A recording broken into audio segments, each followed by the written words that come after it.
One and only time I've sat in first class was when I was being deported by the United States government. So thanks for that. Today, a TikToker explains why she's been permanently banned from entering the United States. Buckle up, because it's a real trip. I am permanently banned from entering the United States, so today I'm going to tell you guys the full story. So for a bit of context, I am a Canadian citizen, born and raised in Canada. Growing up, we would go to the United States like at least twice a year. In 2013, I lived in the United States for a year to go to ballet school.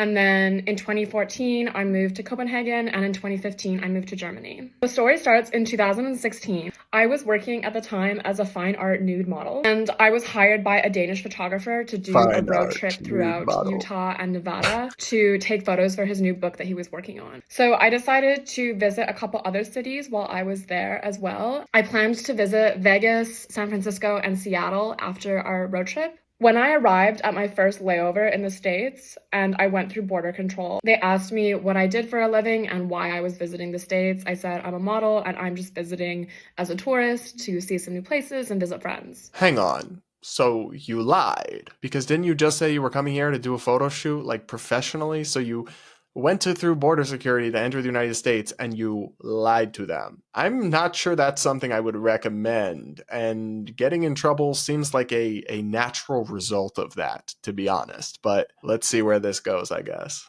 They pulled me into secondary questioning, and I was taken into a small, cold interrogation room. The door was locked, and I was told that I could potentially face a $50,000 fine or up to 5 years in prison. So I was getting stressed out. They started questioning me, but I was sticking with my story that I wasn't going to be actually working during my trip because I was committed and wanted to make the trip happen still. They interrogated me for 2 hours, and during this time, they went through my luggage, which they had pulled from check. And they also went through my entire phone. And yes, legally, United States Border Control can do that. Okay, I do find it kind of disturbing that Border Patrol just has the right to search your phone like that. But I mean, I guess if you're not a U.S. citizen, I certainly wouldn't want them to be able to do that to U.S. citizens. But maybe for security, that's necessary. I don't know. I'm not comfortable with that, to be honest, the government having that kind of power. So in my luggage, they found my agenda where I had written down my plans for all of the photo shoots I had been booked for. And when they searched through my phone, they also found out that I was a corn performer. Oh my God. So she lied about not working. She lied to try to sneak into the US to do work without a permit. And she lied, but she had paperwork exposing her lie in her luggage. Baby girl, if you're going to do crime, at least be smarter about it than this. I was supposed to shoot with Owen Gray when I was in San Francisco.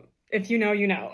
So I was still trying to say that the photo shoots were not paid, I wasn't officially working, and then they asked for the password for my Model Mayhem account and for my email account. And legally, I had to give those to them if I still wanted to enter the United States. So at that point, I just broke down crying. I was so terrified that I was going to be put in prison or fined. And I said, like, yes, I know that I've messed up and I was trying to work without a visa and I don't want to enter anymore. Like, please don't put me in prison. For those of you in the comments who are gonna say, like, why didn't you just get a work visa? A work visa would have cost me around $10,000, which is a lot more than I was even gonna make on that trip. So at this point, I was so emotionally broken down. I had been interrogated for 2 hours and they were continuing to ask me questions and I was just answering everything super honestly because I was so scared. One of the questions they asked me is if I had ever done S work. And at the time, I had been a sugar baby in the past, so I told that to them. And that is considered S work. So they finished up the interrogation and they told me that they were banning me from the United States for 5 years and the ban included flight layovers and I was to be immediately deported.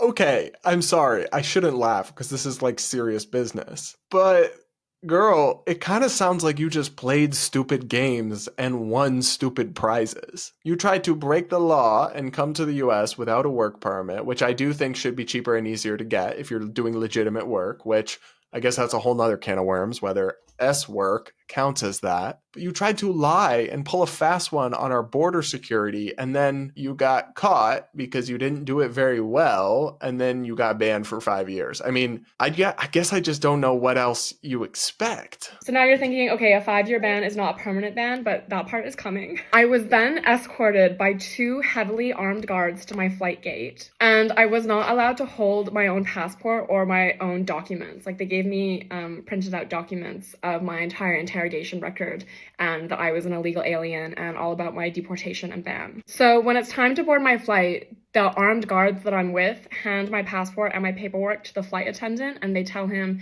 you cannot give this to her until you leave American airspace. So the flight attendant was scared of me. I assume he thought I was a criminal. And also the funny thing was, the only remaining seat on the plane they put me on was in first class. The one and only time I've sat in first class was when I was being deported by the United States government. So thanks for that. A little while later, I spoke to a lawyer about the situation because I wanted to know if I could appeal the ban. And my lawyer said that I could appeal it, but it would be a very expensive process with a very low chance of actually working. That is actually bad and not fair. There should be an affordable and reasonable and expedited process to appeal stuff like this. Just like if people get put on the no-fly list, it's like really hard for them to get off of it. It's not good, right? If you're taking drastic steps against people that they don't have a chance to appeal it fairly. But what would her appeal be? You literally did exactly what they said you did, and these are the consequences for it. What would the appeal be?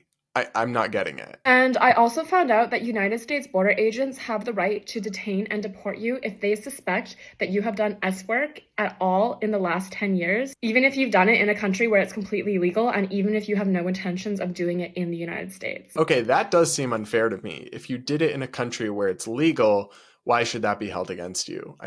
I don't get it. My lawyer told me that after my 5-year ban was up, I could try to re-enter the United States. But if the border agent I was speaking to dug into my files and saw on my interrogation record that I had answered yes to the S-work question, they could deny me entry just based on that. This January, I decided that I wanted to start doing S-work full-time and that I was going to have a public social media presence and I wasn't going to be doing it anonymously. And I knew that by deciding this, I was essentially giving myself a permanent ban on entering the United States. Which isn't the worst place to be banned from, but, you know, I've never been to New York and I have friends that live there and I would love to go someday. The United States has the strictest border control laws in the world when it comes to S workers because they do not care if you've only done S work in a place where it's completely legal. There are so many awful stories from S workers who have had much more traumatizing experiences than I did at border control just because of the type of work they do. And this is why on websites of providers who work internationally or agencies, they will often say that they travel worldwide except for the United States.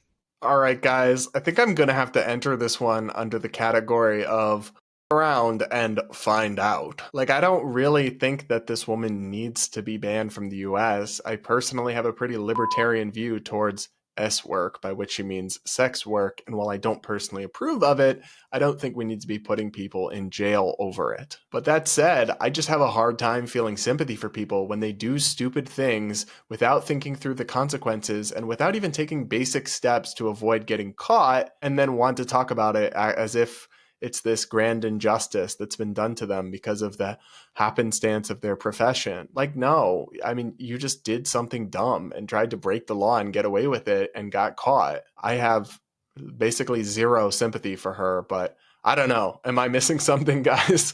Let me know in the comments what you think and if you're on her side or whatnot. And don't forget to hit that like button and comment with your thoughts.